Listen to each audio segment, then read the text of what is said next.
ಮೈಸೂರು ಅರಮನೆ ಅಂಬಾವಿಲಾಸ ಅರಮನೆ ಎಂದು ಕರೆಯಲ್ಪಡುವ ಮೈಸೂರಿನಲ್ಲಿರುವ ಒಂದು ಅತ್ಯದ್ಭುತ ಅರಮನೆ. ಇದು ಮೈಸೂರು ಒಡೆಯರ್ ವಂಶದ ರಾಜನಿವಾಸ. ಈ ಮೈಸೂರು ಅರಮನೆಯನ್ನ ಎಷ್ಟು ಬಾರಿ ಕಟ್ಟಲಾಯಿತು ಅಂತ ನಿಮಗೆ ಗೊತ್ತಾ? ಒಡೆಯರ್ ಅರಸರು ಸ್ಥಾಪನೆಯಾದ ಕೆಲವು ವರ್ಷಗಳಲ್ಲಿ ಒಂದು ಅರಮನೆಯನ್ನು ಕಟ್ಟಿಸುತ್ತಾರೆ. 1638ರಲ್ಲಿ ರಣಧೀರ ಕಂಠೀರವ ನರಸರಾಜ ಒಡೆಯರ್ ಕಾಲದಲ್ಲಿ ಅದಕ್ಕೆ ಸಿಡಿಲು ಬಡಿದು ನಾಶವಾಗುತ್ತೆ. ಆಗ ಅದನ್ನು ಮರು ನಿರ್ಮಾಣ ಮಾಡಿ ಸರಿಪಡಿಸಲಾಯಿತು. ಆದ್ರೆ ಕೆಲ ವರ್ಷಗಳ ನಂತರ ಆ ಅರಮನೆ ಪೂರ್ತಿ ಹಾಳಾಗಿದ್ದರಿಂದ ಮುಂದೆ 1803ರಲ್ಲಿ ಮುಮ್ಮಡಿ ಕೃಷ್ಣರಾಜ ಒಡೆಯರ್ ಕಾಲದಲ್ಲಿ ಮರ ಮತ್ತು ಇಟ್ಟಿಗೆಗಳಿಂದ ಮತ್ತೊಂದು ಅರಮನೆಯನ್ನು ನಿರ್ಮಿಸಲಾಯಿತು. ಆದರೆ ರಾಜಕುಮಾರಿ ಜಯಲಕ್ಷ್ಮೀರವರ ಮದುವೆಯ ಸಂದರ್ಭದಲ್ಲಿ ಇದ್ದಕ್ಕಿದ್ದಂತೆ ಬೆಂಕಿ ಬಿದ್ದು ಅರಮನೆ ಸುಟ್ಟು ಹೋಗುತ್ತದೆ. ಇದರಿಂದ ಅರಮನೆ ವಾಸಿಗಳು ಸಮೀಪದ ಜಗನ್ಮೋಹನ ಅರಮನೆಗೆ ಸ್ಥಳಾಂತರಗೊಳ್ತಾರೆ. ಇದಾದ ನಂತರ ಮುಂದೆ ಒಂದು ವಿಭಿನ್ನವಾದ ಅರಮನೆಯನ್ನು ನಿರ್ಮಾಣ ಮಾಡಲು ಬ್ರಿಟಿಷ್ ವಾಸ್ತುಶಿಲ್ಪಿಯಾಗಿದ್ದ ಹೆನ್ರಿ ಇರ್ವಿನ್ ರವರನ್ನು ನೇಮಕ ಮಾಡಲಾಗುತ್ತದೆ. 1897ರಲ್ಲಿ ಅರಮನೆಯನ್ನು ಕಟ್ಟಲು ಪ್ರಾರಂಭ ಮಾಡ್ತಾರೆ. 1912ರಲ್ಲಿ ನಾಲ್ವಡಿ ಕೃಷ್ಣರಾಜ ಒಡೆಯರ್ ರವರು ರಾಜರಾಗಿದ್ದಾಗ ಅರಮನೆ ಪೂರ್ಣಗೊಳ್ಳುತ್ತದೆ. ಇನ್ನು ಇಷ್ಟು ಬೃಹತ್ತಾದ ಅರಮನೆ ಕಟ್ಟಲು ಅಂದಾಜು ವೆಚ್ಚವಾದ ಹಣ 41,47,913 ರೂಪಾಯಿಗಳು.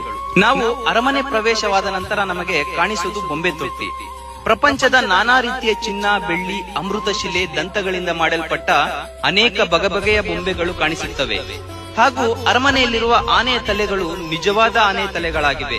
ಹೌದು, 1955ರಲ್ಲಿ ಬಂಡೀಪುರದ ಹತ್ತಿರದ ಹಳ್ಳಿಯ ಜನರಿಗೆ ತೊಂದರೆ ಕೊಡುತ್ತಿದ್ದವೆಂದು ವಿಷಯ ತಿಳಿದ ಮಹಾರಾಜರು ಆ ಎರಡೂ ಆನೆಗಳನ್ನು ಬೇಟೆಯಾಡಿ ಅವುಗಳ ತಲೆಯನ್ನು ಕತ್ತರಿಸಿ ತಂದು ಅರಮನೆಯಲ್ಲಿ ಅಳವಡಿಸಲಾಗಿದೆ. ಇನ್ನು ಅರಮನೆಯಲ್ಲಿ ವಿಶೇಷವಾದದ್ದೇನೆಂದರೆ ಚಿನ್ನದ ಅಂಬಾರಿ ಮೊದಲು ದಸರಾ ಹಬ್ಬಕ್ಕೆ ಸ್ವಯಂ ಮಹಾರಾಜರೇ ಕುಳಿತು ಮೆರವಣಿಗೆ ಮಾಡಲಾಗುತ್ತಿತ್ತು.